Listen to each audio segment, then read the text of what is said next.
What's up guys, Fahan here. Aku lupa lah. intro dengan auto exchange. So unfortunately there's no sound in the footage as for some reason the mic got some issue or something. So anyway, the promo is still ongoing. Just say I love Tambah Overlanders to the auto exchange crew, Hadi, Zul, and you'll be entitled to a 15% discount off your rental.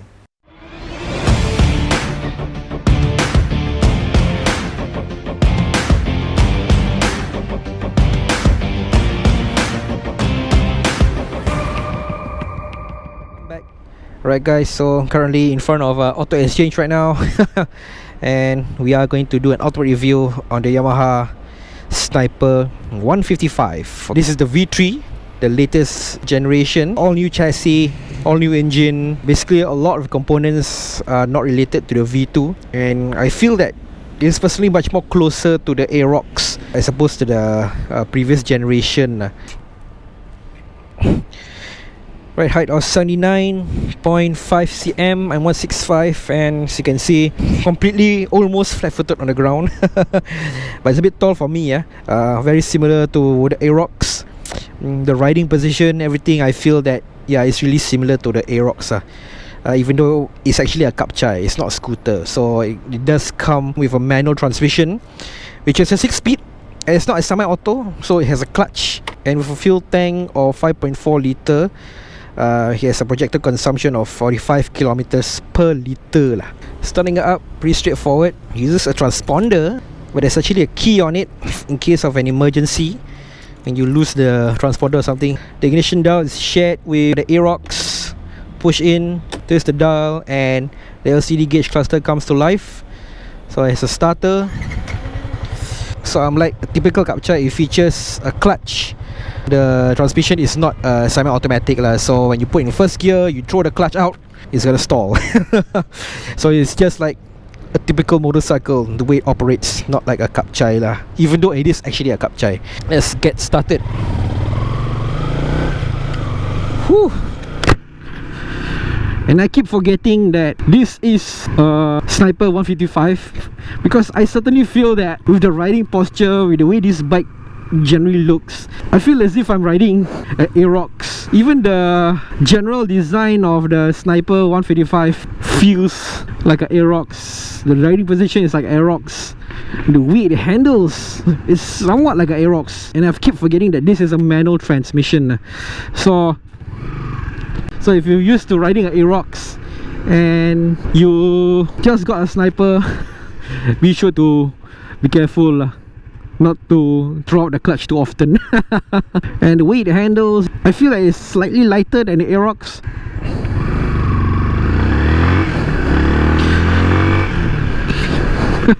I feel like the performance is also somewhat similar to the MT-15.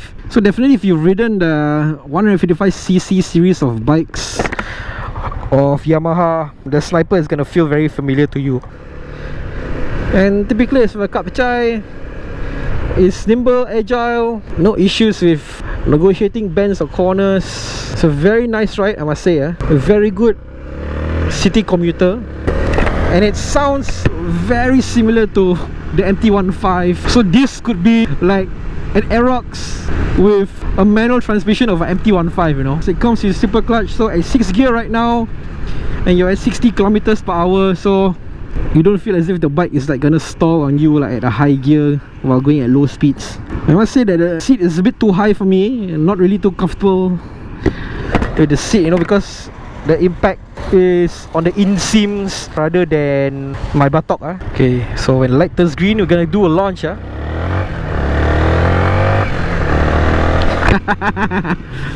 I personally feel that the launch is very similar to the MT-15.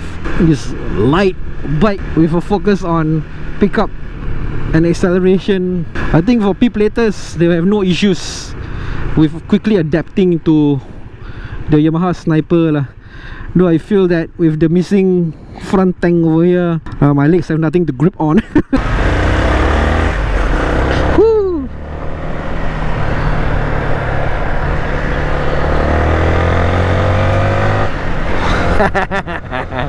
Damn, I really love the pickup on this. I think as a city commuter, start-stop traffic, no issues lah.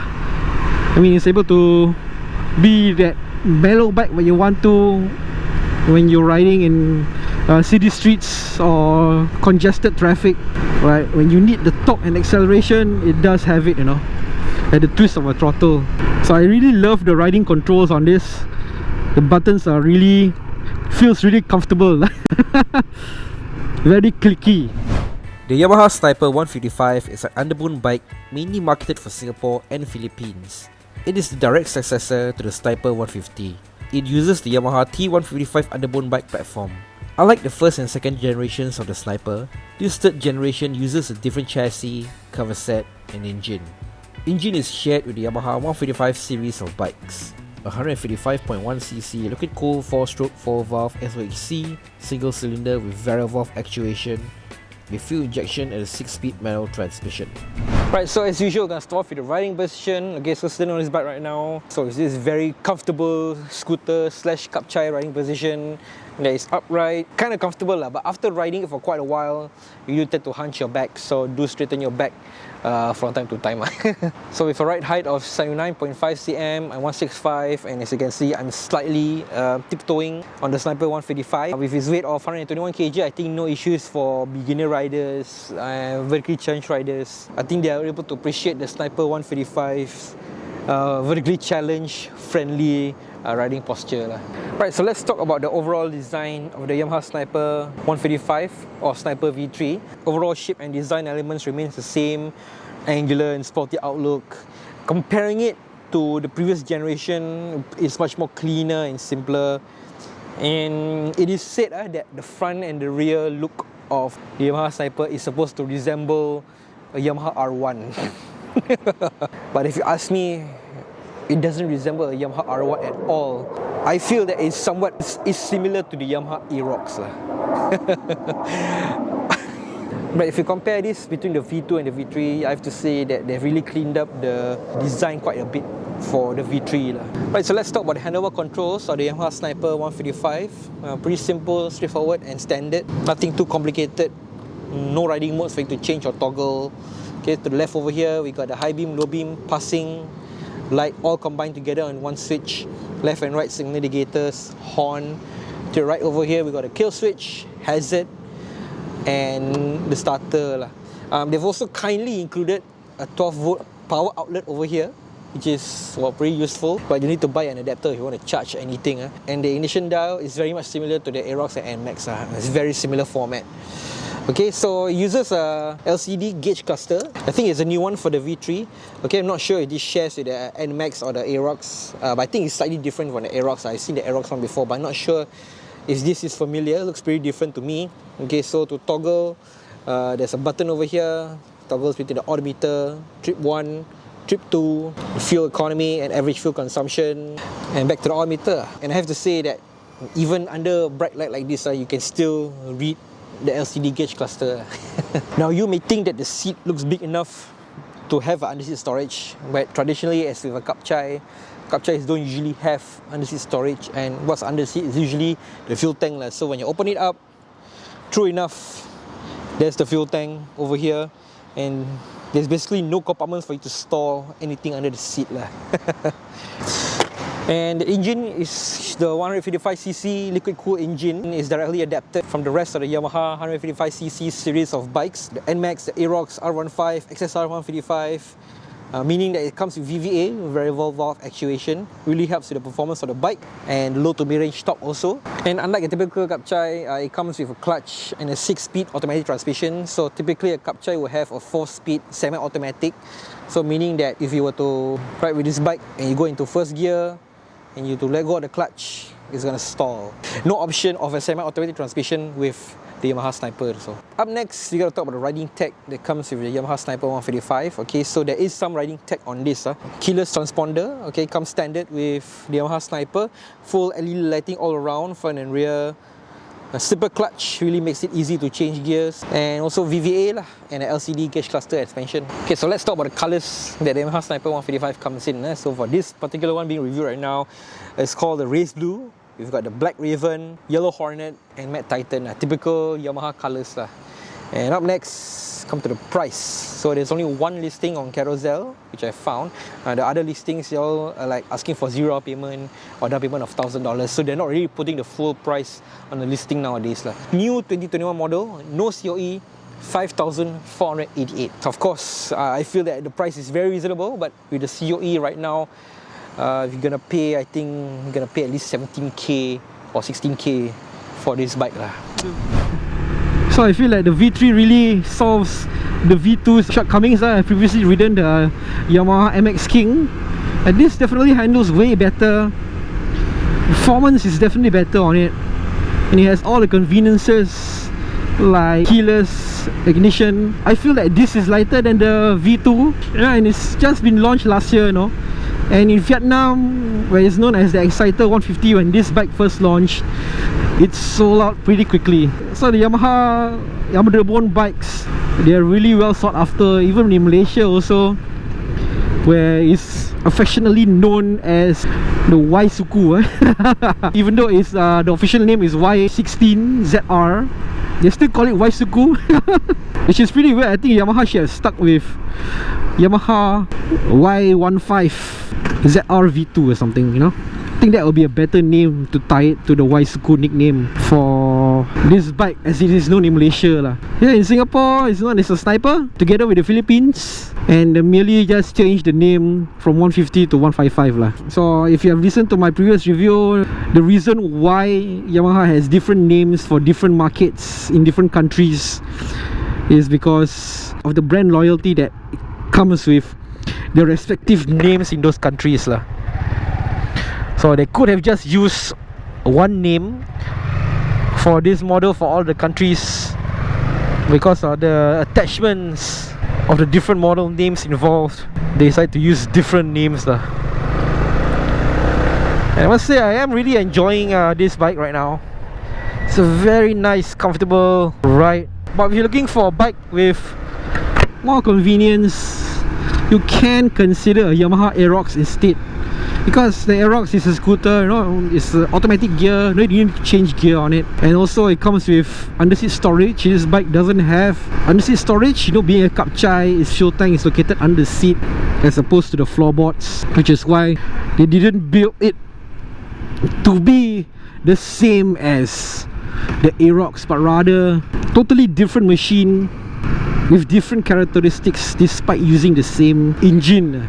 But if you ask me, I think it looks like an Aerox. I mean, it really looks similar, the way it looks, the size and everything. I mean, if you don't know what it is, people may think it's the same bike. But the color scheme for this Sniper carries on from its predecessor, which, I'm not complaining, I really like it. And of course, being shared with a 155cc series of bikes, it has VVA, variable actuation, and there is a light to tell you that VVA is activated. I think above 8,000 RPM is activated, I think so. So VVA, I've tried it before on MT-15, and it really helps with the performance, the low to mid-range torque when you need it. It's just at the twist of the throttle, But I feel kind of vulnerable, given that the bike is kind of small for me, and I'm sitting in this like very forward sitting position. Of course, there's no windshield on the bike, so I'm feeling the full force of the wind on my face, my body right now. So it's something you need to consider when you are getting a Sniper. I don't think it cuts through the wind pretty well though. No trouble going at high speeds at all. I think low to mid-range torque is damn good on this. And the good thing about the Yamaha Sniper is that it comes with a lot of aftermarket accessories that you can modify to make it lighter, faster, make it stand out from the crowd and everything. And this is a really versatile platform lah. Unfortunately, the downside is that it doesn't come with ABS. This bike doesn't have ABS, and it's not even an option right off the factory, which is a downside. I feel that could be better with ABS, like if the 155cc series of bikes can have ABS, or even put it as an option, why not the Sniper? I mean, it's really weird, they didn't standardize certain features on some of the 155cc series of bikes, like the XSR and the MT-15 doesn't come with keyless ignition, while the rest have it. And this bike doesn't come with ABS. Oh man, it's raining. Let's finish up. Let me give you guys my final thoughts and conclusions on the Sniper 155. We'll see you guys in a bit. Okay lah guys, so let's wrap up this review. As you can see, it's drizzling right now and I really need to finish this up by today. So it's interesting to note that in other Southeast Asian countries, the T155 series of bikes is legendary in its own right. Like in Malaysia, for example, the Waisuku, the Exciter 155, which is basically this bike. In Vietnam, when it was first launched, it quickly sold out. So that really tells you the cult status that is attached to this bike is really a legendary bike lah. Decades of being a cheap commuter with a robust and reliable engine for developing markets resulted in the T155 series of underbones having a loyal following, and it's also prevalent in sanctioned races like the Cup Prix, for example, and also street races. What I can say after riding this for like one day, it's basically a simple straightforward machine with no frills and fast operation. Real easy handling and great performance with a comfortable riding posture. Serviceability, parts, aftermarket accessories are rampant, so you can upgrade this like this, so much things you can do with this bike right now. And of course, as with Yamaha, the reliability is proven. And I've yet to hear any complaints about the rest of the Yamaha 155cc series of bikes. So Yamaha really did engineer an awesome bike for our Class 2B riders. But for me, if you're looking for practicality, you can consider Aerox instead. And it's more convenient with an automatic transmission. Same engine and somewhat same design anyway. I mean, it's basically a silhouette of a Yamaha Aerox if you ask me. In conclusion, it's a trendy modern Kapchai with the reputation attached to it. All of the bragging rights without burning a hole in your pocket. And for our Class 2B newbies, you're definitely gonna impress your judgmental riding kakis who think they know better. But once again, this bike, you can rent it from Auto Exchange, try it out, rent it for long term, short term. And they've also got a whole range of bikes that you guys can try out or rent. And really thankful to them, and they've been a wonderful partner for our bike reviews and our videos so far. That's it for the vlog, and we will see you guys in the next one.